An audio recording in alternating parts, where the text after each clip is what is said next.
Goeiedag en hartelijk welkom bij Reik met Robinson hier op Litnet. Die NG Kerk en zijn familie van Gereformeerde Kerke veg om oorlewing. Lidmaatskap daal en minder mensen gaan kerk toe. Vooral na die instelling van bewegingbeperkingen in 2020 weens die COVID-pandemie. Die NG Kerk het in 2018 alleen bykans 21.000 belydenende lidmate verloor en die Gereformeerde Kerke het in 'n dekade 'n verlies van meer as 16% beleef.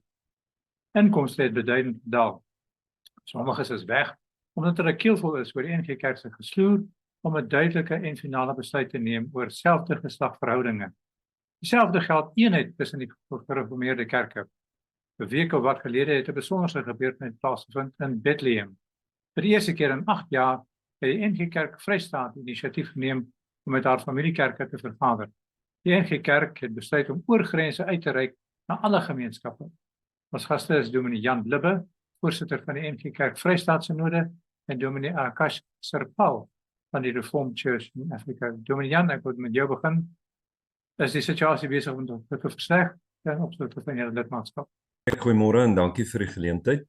Aan jou en jou luisteraars, kykers. Ja, Freek, ons gemeentegetalle het dieselfde gebly in die sin van 154 gemeentes, maar heelwat van daai gemeentes het klein geword. Dus sonder twyfel, daar is minder lidmate en daar's waarskynlik verskillende redes as 'n mens wil praat oor die krimping van lidmaatalle. Maar dit is so, daar's 'n afname van lidmate en op 'n manier, daar was ook 'n versnelling na COVID. Ons het steeds iets oor die 200 predikante in die NG Kerk in die Vrystaat.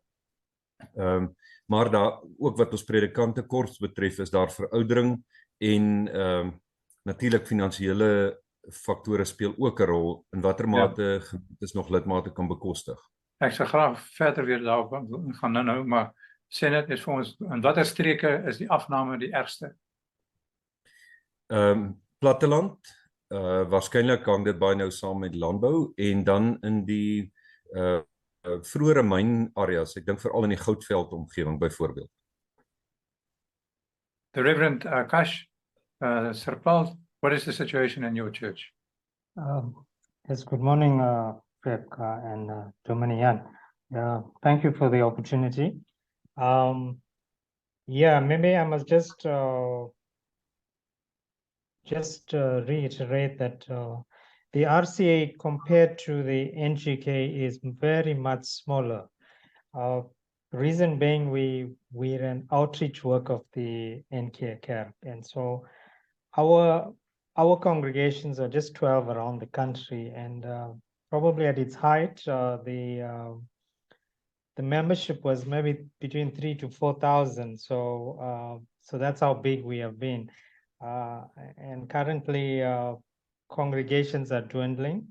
Although there's not been a closure of congregations as such, but due to COVID, and even you could say pre-COVID, congregations were dwindling in size. So it's a worrying thing for us in the RC as well. More ministers are becoming tent-making or second career ministers, in that there are not many ministers that are full-time in the employ of the church as a minister of the congregation. So yeah, I think the picture is very much like the NG Kerk, but on a much different scale, if I can put it as that. Why do you think is there this kind of dwindling in your membership? In the RCA, as I started off by saying, we were an extension or an outreach of the NG Kerk in the 70s and 80s, and then if you look at the 90s, there was a greater explosion or a growth in the charismatic movement, the Pentecostal movement. So I think that there's greater freedom, there's greater opportunities to look around, to shop around, if I may say. I think it's very much a consumer environment these days, and whereas the NG Kerk, as I've said in the meeting 2 weeks ago, the NG Kerk has been an institution in church circles, and so it has great agency and great pull in communities and in the country. But the RCA is, I wouldn't want to say we are competing, because this is the kingdom of God we are speaking about, but there's much more options to visit and to look at other churches, browse their websites, go online and join a service. So there's much more liberty these days, if I can use that word as well. Dominee Jan, wat is die situasie tussen ouer lidmate en jonger geslag? Is daar 'n groei van onderaf of is daar niks nie? Freek, kyk, dis 'n belangrike ding en is interessant om na Akash te luister, want daar lê 'n belangrike verskil. Die NG Kerk is in daardie opsig 'n volkskerk, 'n familiekerk deur generasies. Dus ek wil amper sê 'n groot deel van die Afrikaanssprekende wit gemeenskap is in die NG Kerk gebore. Dis wat met die demografie van wit Afrikaanse mense gebeur, en dan spesifiek in die Vrystaat, reflekteer in wat met die lidmaattalle van die NG Kerk in die Vrystaat gebeur. Ek het reeds genoem die impak van wat met die goudvelde gebeur het, mynbedrywighede in die Vrystaat, die demografiese verandering van personeel by myne byvoorbeeld, het 'n impak op lidmaattalle.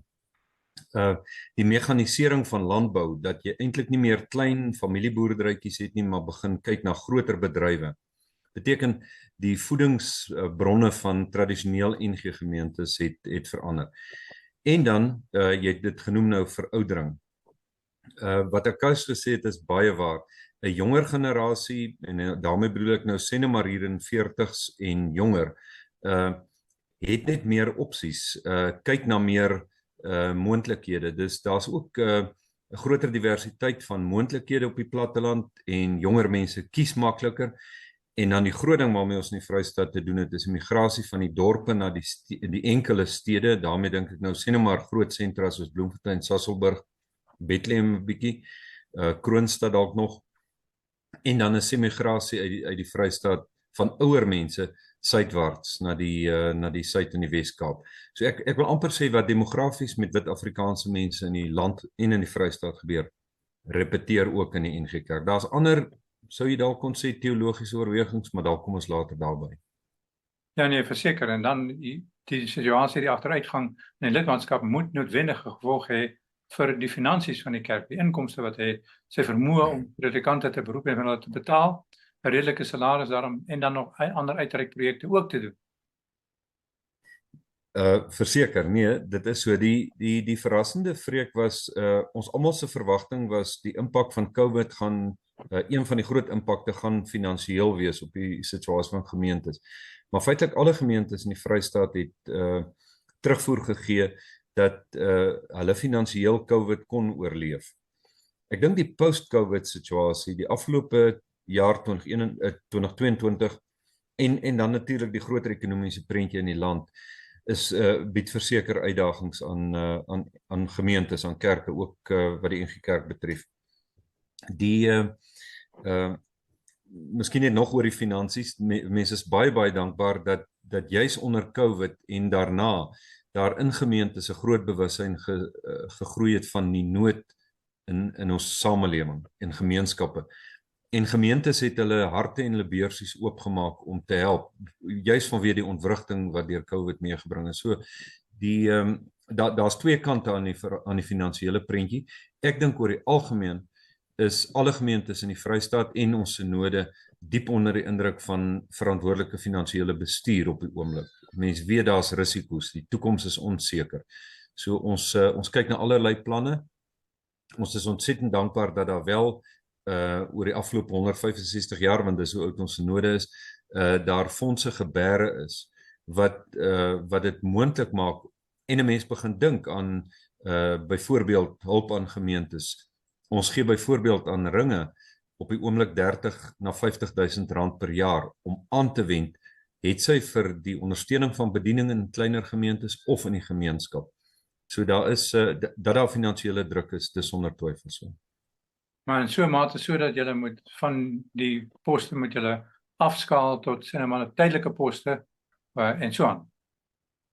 Dit gebeur ook en dis dikwels waar 'n gemeente dan sal roep en sê, kyk, ons kan nie meer 'n voltydse predikant bekostig nie.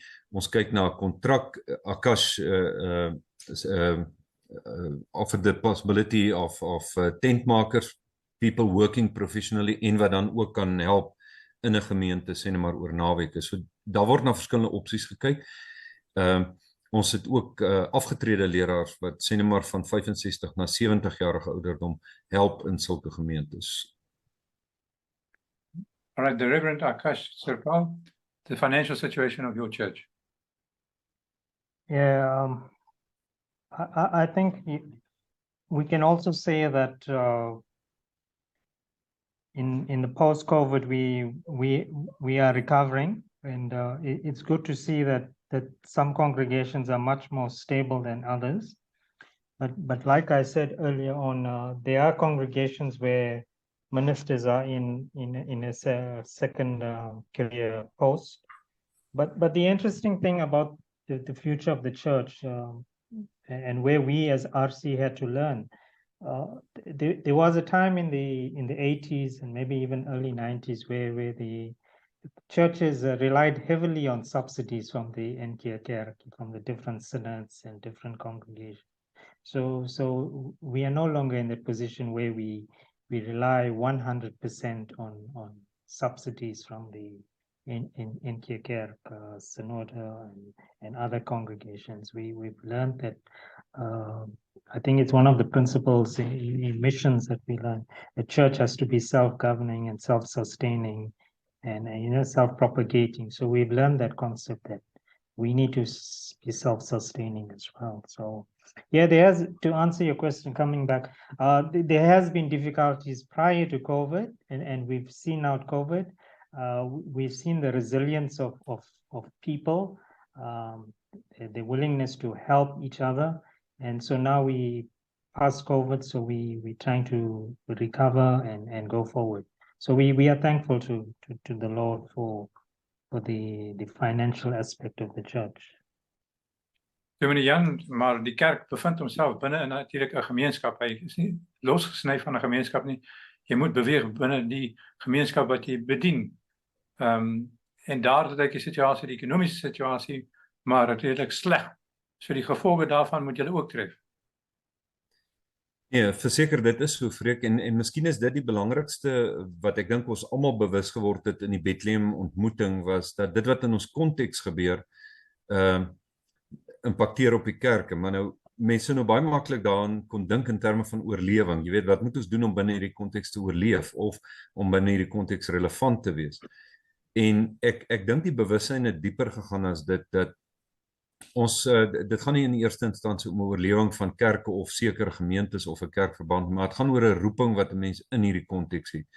En daarom was dit vir ons in Bethlehem baie belangrik om te vra, wat gebeur regtig in ons konteks?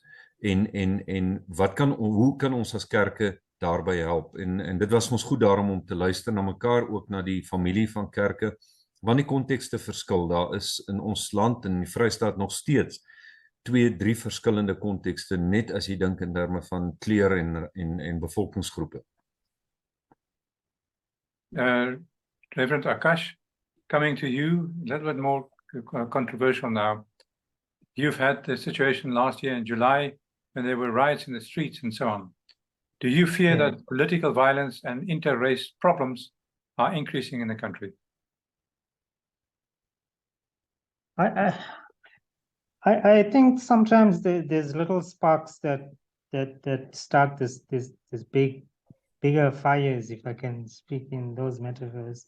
But I think as South Africans here in KZN, we have lived peacefully with our Black brothers and sisters, and the colored communities, and yes, as some would say, in 1949 there were riots against the Indians, violence propped up, and then 1985, and so it seems that there has been this 30-year kind of a cycle, and but the 2021 riots, I think that was stemmed from political happenings in our province and in our country.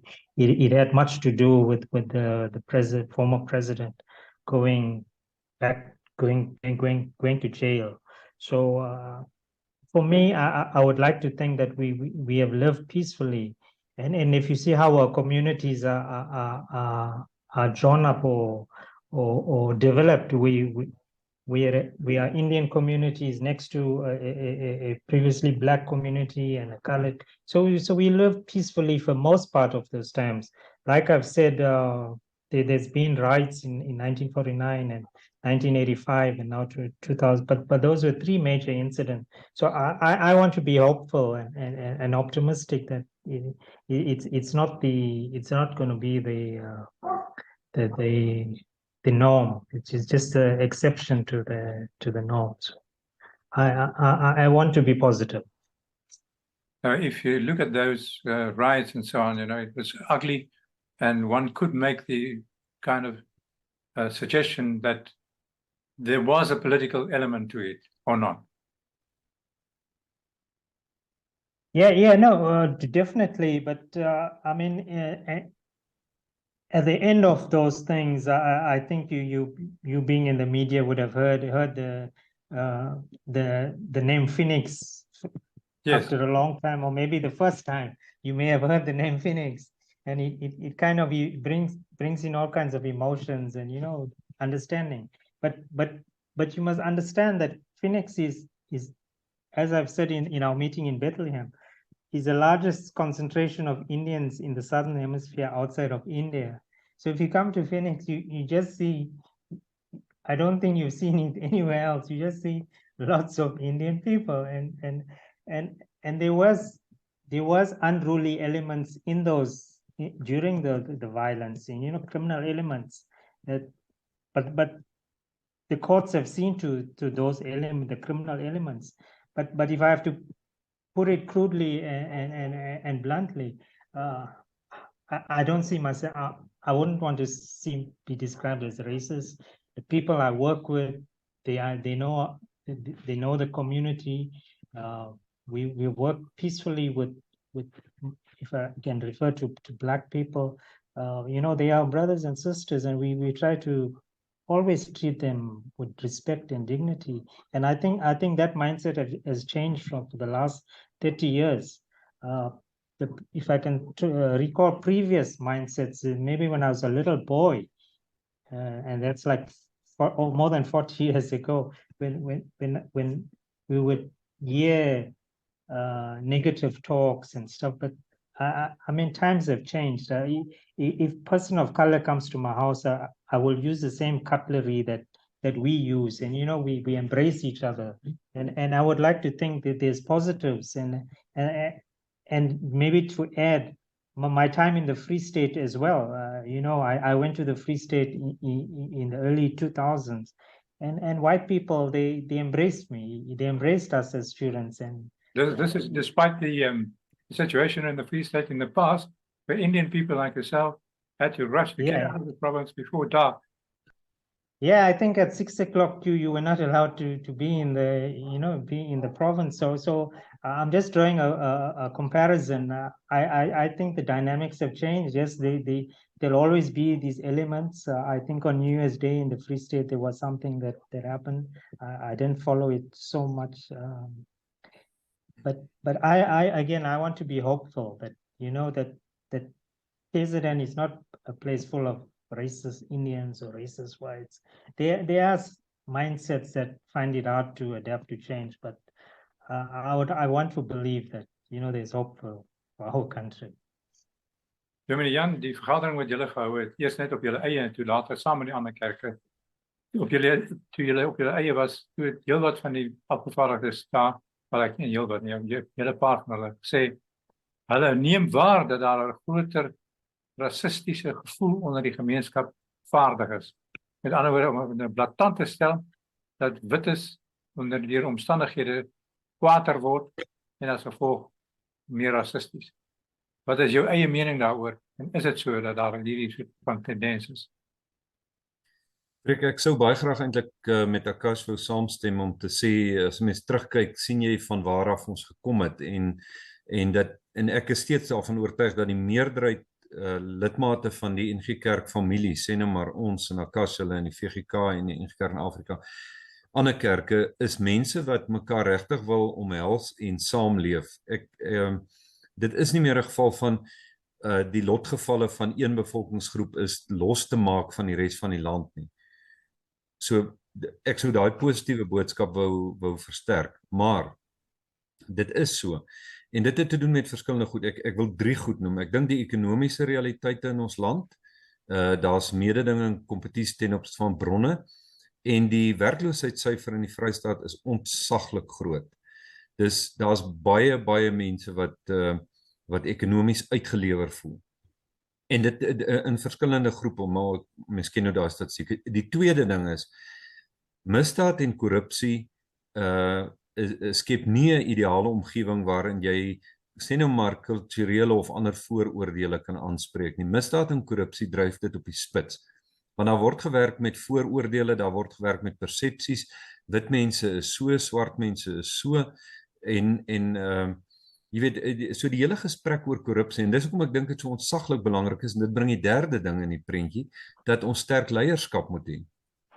Die vakuume wat daar is in terme van leierskap, plaaslik en nasionaal, saam met die ekonomiese hardships, die realiteite, plus korrupsie en misdaad. En as ek sê misdaad, omdat die Vrystaat 'n groot plattelandse provinsie is, plattelandse veiligheid in landbou en in dorpsgemeenskappe gaan nie goed mee nie. Hierdie 3 faktore, dan kort dit net 'n vonkie, soos wat in Natal gebeur het 2021, dat om te ontplof.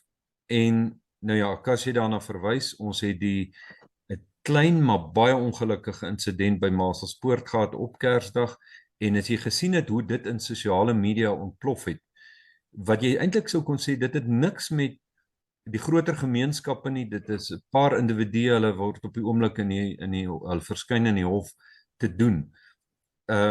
Maar dit het die potensiaal om binne oomblikke in sosiale media en dan natuurlik verder in die gemeenskappe 'n vuur te word wat dikwels hierdie rasse vooroordele wat daar mag wees, dan weer laat opblaas en versterk. So dis 'n komplekse situasie, en daarom is dit so belangrik dat ons nie ons gesig kan wegdraai as kerke van wat hiermee in ons konteks gebeur nie. Kom ons kom by die kwessie van eenheid in die verskillende kerke. Nou hierdie ding sloer al baie lank, seker van 1986 af in Bethlehem ensovoorts.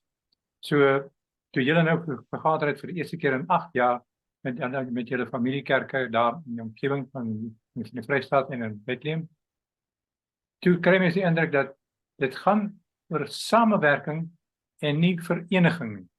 Met ander woorde, ons bly afsonderlik, maar ons werk saam, of ons word totaal deel van een groter kerk. Wat is die praktiese situasie? Ja goed, ek lei af. Kyk, jy is heeltemal reg. Ek dink jou waarneming is reg. Die energie vir gesprekke, ek wil amper sê teologiese gesprekke, ook gesprekke oor Bellard.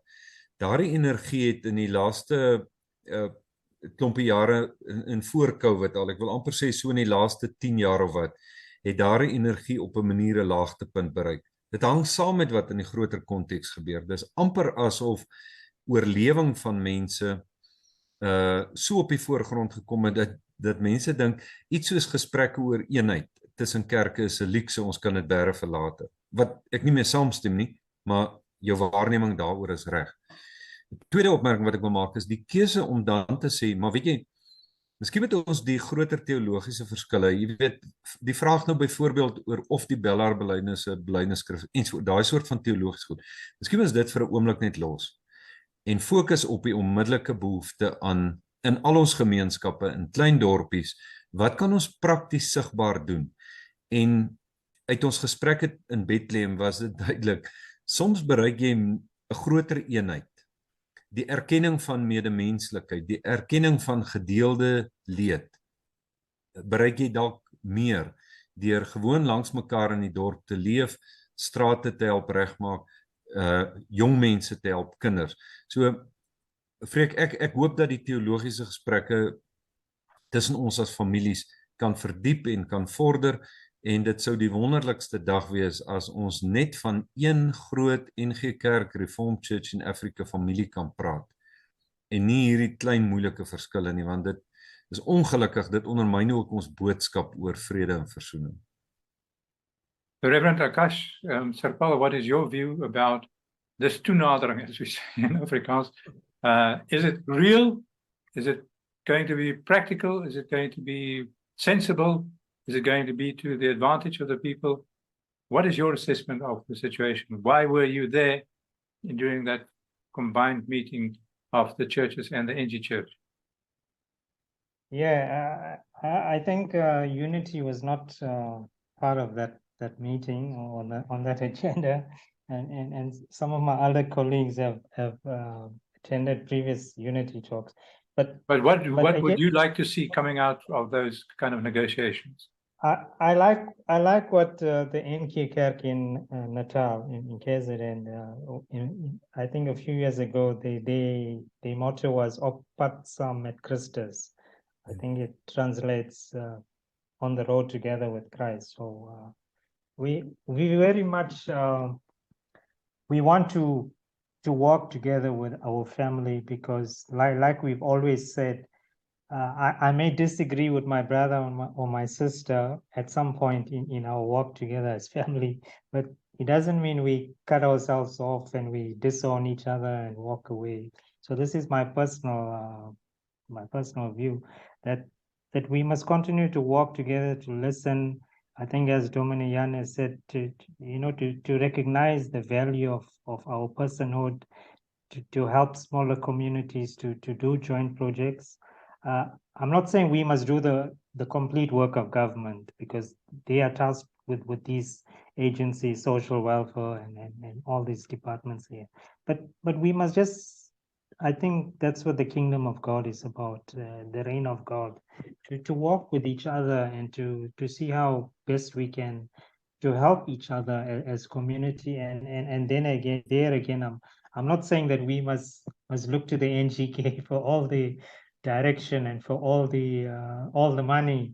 We must walk together and iron sharpens iron. So we must learn together. And I like what they said in the meeting as well. There was a time when the NG Kerk, they had all the answers and they were the front runners. But now that perception and that idea has changed, and they openly admit we don't have all the answers, and we must sit together and journey together. So, yeah. Nou goed, Dominee Jan, wat is daai together, journey together? Het julle besluit om praktiese projekte aan te pak wat gaan realiseer en 'n verskil maak?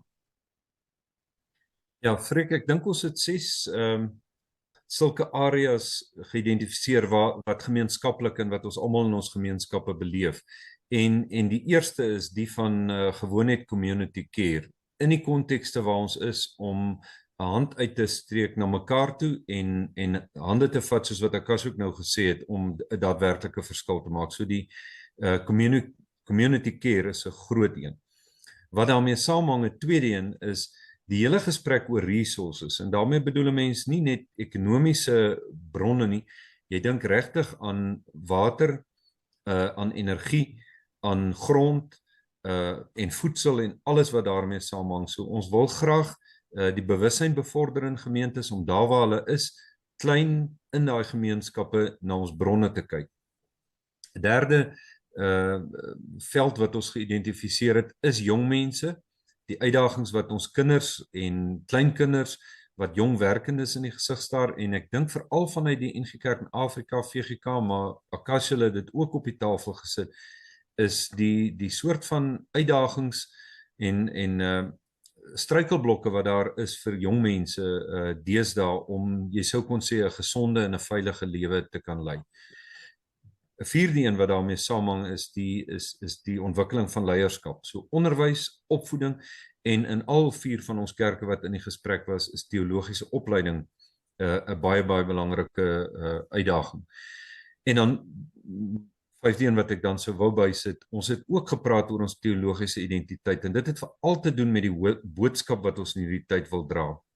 Dit was uit beide vergaderings, ons eie moderamen, maar ook toe ons saam met die familiekerke vergader het, was die behoefte aan 'n boodskap van hoop in hierdie tyd. Vir ons almal baie duidelik, en dat ons meen ons identiteit lê daar om die boodskap van die hoop van die koninkryk van Christus om dit te kan dra. Miskien moet ek net sê, want jou vraag is ook konkreet prakties. Die eerste stap was om te sê, ons gaan terug na ons constituencies, ons gaan terug na ons gemeentes toe, en ons wil hierdie boodskap van hoop en wat ons in mekaar ontdek het, wil ons gaan dra. Waarskynlik kommunikasie is die belangrikste, dink ek, vir die volgende 3-4 maande. En om dan daarvandaan af, ander kant, die gemeentes te begin mobiliseer, aan te moedig, raak betrokke by plaaslike projekte. En daarvan is daar 'n hele klompie moontlikhede ook genoem. So, Reverend, what would you like to see happening in your communities as a result of this get together or journey together? Yeah, Mr. Robinson, as Jan has outlined the 6 points that we've highlighted. I think for us there's 2 levels for us as RCA. We don't have congregations in the Free State, so but we're always working together, meeting with our NG family here in KZN, and like you asked, what would we like to see? We're also trying to build on this journey that has been prior to COVID. We've been meeting as moderamen, as church leaders, but on a congregational level, we are struggling to go that step further. So on my way back from Bethlehem, it was a long journey, and so I asked my colleague as well, well, what do we want after this? And so the ideal and the dream is that congregations will work closer in different ways, and here in Durban there have been some ideas, but then COVID came in. We've actually identified the area of Westville, where we think that there can be a congregation, a reformed congregation made up of members from the family of churches who would come and take meetings on a Sunday. Different parts of leadership, musicians, preachers, and so prior to COVID, we identified the area of Westville, where it's no longer just a white-only suburb. Many Blacks and Indians have moved into Westville. So yeah, we hopefully when the NG Kerk in Natal meets, then we will talk further about that project. And there's obviously other times we meet, we try to invite congregations over, but yeah, we need to take it a step further now. Baie dankie vir julle deelname. Thank you so much. It was nice talking to you, and congratulations and good luck with working together and making a difference in communities. Thank you very much. Thank you very much, Freek. Akash, thank you. Thank you.